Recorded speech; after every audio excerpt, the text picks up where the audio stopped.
We live in a world today where there are several 100 million people starving to death. They're starving to death right now. All over this country today, there is a certain demoralization.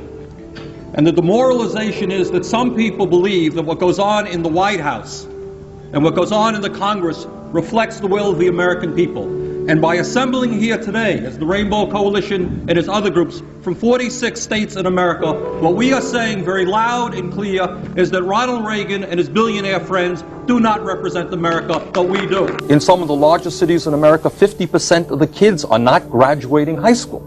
The cost of college education in this country is zooming up, so you have to be a wealthy person to send your kid to college. There was once a dream that my parents had and many people's parents had, that if you work hard and go to school, you can get a college education. But what people like this gentleman do not know is, for example, that in Scandinavia, in Sweden, you've had socialist governments for decades, that in fact that country is probably in most respects more democratic than the United States. They have 80 or 90% of the people voting. They have strong labor unions. They have a more open media. They have a healthcare system guaranteeing healthcare to all of the people. Not to say that that's a utopia. But at a time when the wealthiest people of this country have seen a tremendous increase in their income, while at the same time the standard of living of working people and poor people has declined, I will be damned if I will vote for a proposal which will stick it to the middle class and the working people. And Mr. Speaker, I've got a problem. I've got a problem with a president and a Congress which allows 5 million children to go hungry,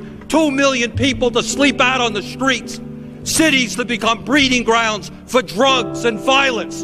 And they say, we're getting tough on crime. If you want to get tough on crime, let's deal with the causes of crime. Let's demand that every man, woman, and child in this country have a decent opportunity and a decent standard of living. Let's not keep putting poor people into jail and disproportionately punishing blacks. While our children go hungry and sleep out on the streets, lack adequate health care or educational opportunity, the wealthiest people in this country have grown far richer while their tax burden has declined. We have an approach to campaign financing which, to a very large degree, allows wealthy people and major corporations to buy and sell politicians.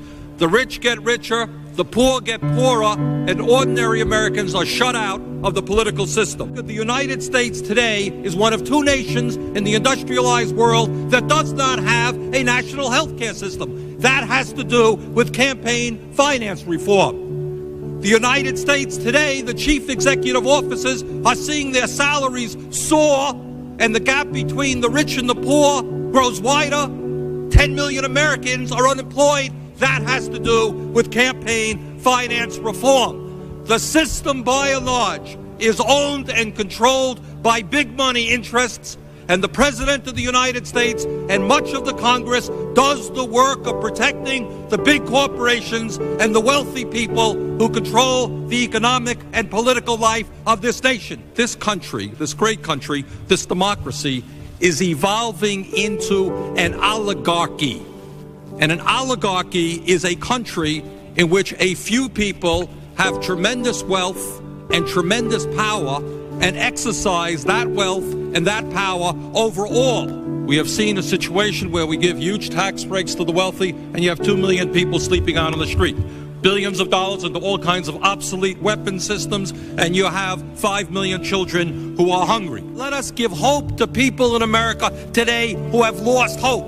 Let us provide jobs for the jobless, housing for the homeless, food for the hungry. Workers in the United States today are working longer hours, significantly longer hours, taking less vacation time than they used to take. And is there any wonder why so many millions of Americans feel stressed out? They need to work longer hours, they need to work overtime in order to compensate for the real decline in their wages. Let's talk about welfare for the rich and the powerful. Now, we start off from a proposition that the wealthiest 1% of the population in this country owns more wealth than the bottom 90%. When we talk about the growth of the economy, what we should ask ourselves is who is gaining that income. And what is clearly going on is the lion's share, the overwhelming amount of the growth in income is going to the very, very wealthiest people, while the vast majority of the people are seeing a decline in their real incomes. I find it ironic that it is the taxpayers of this country who are going to have to bail out banks that have made billions and billions of dollars investing in Asia. Is it morally right that CEOs of large corporations now make over 500 times what their workers make and seem to make more money to the degree that they lay off American workers? Walmart has replaced General Motors as the major employer in America, paying people starvation wages rather than living wages. We can fight terrorism, protect the American people without undermining the basic constitutional rights which make us a free country. They understand that our trade policies are failing when they note that our trade deficit is huge and growing larger every single year. And it seems to me, Madam President,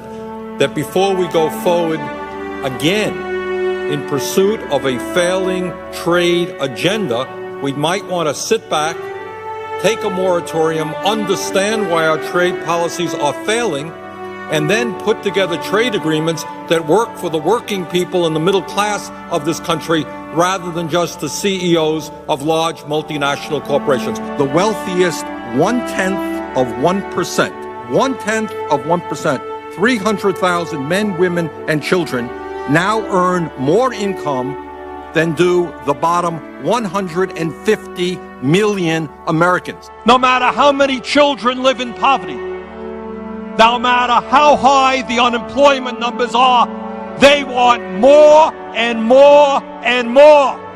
And I say enough is enough. And you want to know why the American people are cynical about what goes on in Washington? You want to know why the Congress of the United States has an extremely low level of support or favorability? It is because the American people know they are getting ripped off. You got millions of people today who are working longer hours and their income is going down. Their wages are going down. This grotesque level of inequality is immoral. It is bad economics. It is unsustainable. This type of rigged economy is not what America is supposed to be about.